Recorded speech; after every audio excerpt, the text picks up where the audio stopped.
จะลวงมาเอ้ยหรือว่าควรไปฆ่าหาเงินตามาใส่ใจข่อยสินำสอกใส่เอาขวดแก้วตาวขึ้นในนองเอ้ยคันว่าควรตกน้ำข่อยสิแลนลงงงคันว่าควรตกตุ่มข่อยสิแลนเจ้าลงคันควรจะไปสาน้ำอยู่ทางหัวโอหรือว่าควรจะไปสาหัวอยู่ท่าสร้างให้มาสามือนี้วันนี้เอ้ยคำว่าค่อยสิเอิ้นเสียงเพิ่นเจ้าเอิ้นใส่ว่ามาเยืนเจ้าควรเอิ้นโอ้ยหรือว่าควรเจ้าไปส่งสนีไก่แก้วเสียงแก้วอยู่ผู้ผาโอควรอ่อนลาให้เจ้ากับเจ้าบ้านเพื่อนสั้นเจ้าบ้านสองซุ้มพี่น้องสิคอยท่าเจ้าหักควรเด้น้องเอ้ยหรือว่าควรไปสาน้ำอยู่ทางหัวบ่อหรือว่าควรไปสาหัวอยู่ท่าสร้างควรผมมาถัดดอกไม้แยงเบนพี่ผมเสนอควรกิ่งกลุ่มให้เจ้ากับเจ้าบ้านควรขี้ลามานุ่งเสื้อไม่เจ้าคำเบเจ้าตำควรแทงมาอยู่แทงลีลาเด้อสู่บนท่าสู่ลีวัง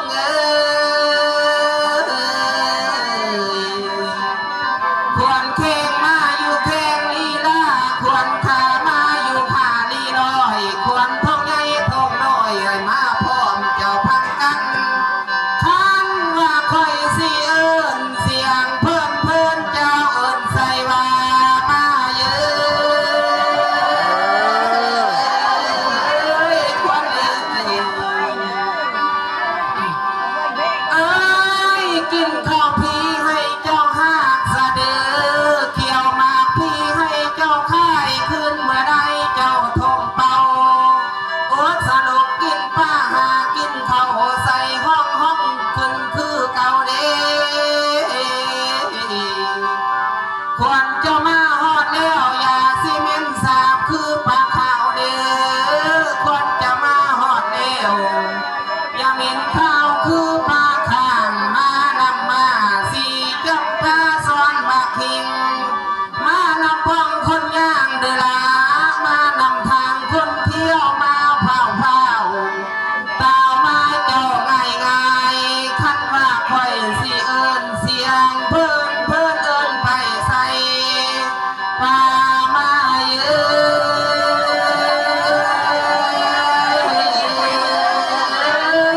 เจ้าควรเด้อ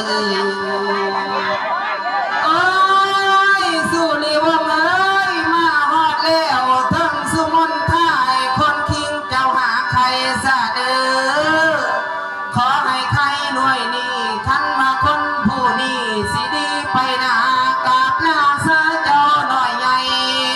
ขอให้ใครเต้นแก้วกังามล้วนคู่สุอันสาธุเด้อเทวบุตรอยู่สันท่าเทวดาอยู่สันสีขอให้เกี่ยงพิษดิดบ่ให้มียังติดกระเพาะใหญ่ย่องน้อยขอให้ปอดลอยซอยแนวหอยบ่แก้มเด้อน้องเอ้ยสามพัดจังว่าได้สามที่มาจังว่าแมนคันว่าคอยสิเอิ้นเสียงเพิ่นเจ้าเอิ้นใส่ว่ามาเยืนเจ้าควรเอิ้นเอ้ยมาตีลาองค์กาสัตย์ไทยบ่าวผู้งามเด้อผู้พี่อักพวกพันเสด็จคันไม่มาผู้นั้นเอาห่วงคอ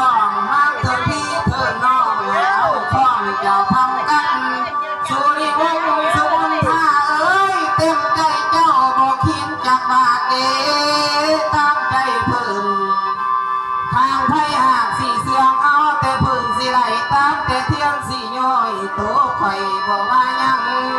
มากผู้พี่บ่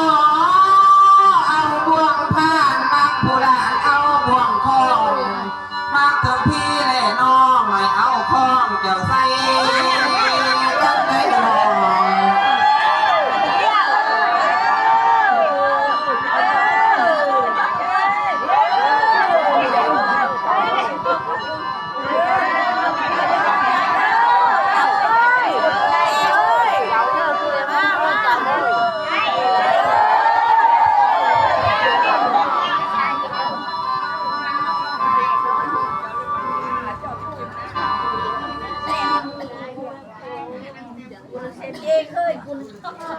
Phương khen, phương vẽ, vẽ nó có pha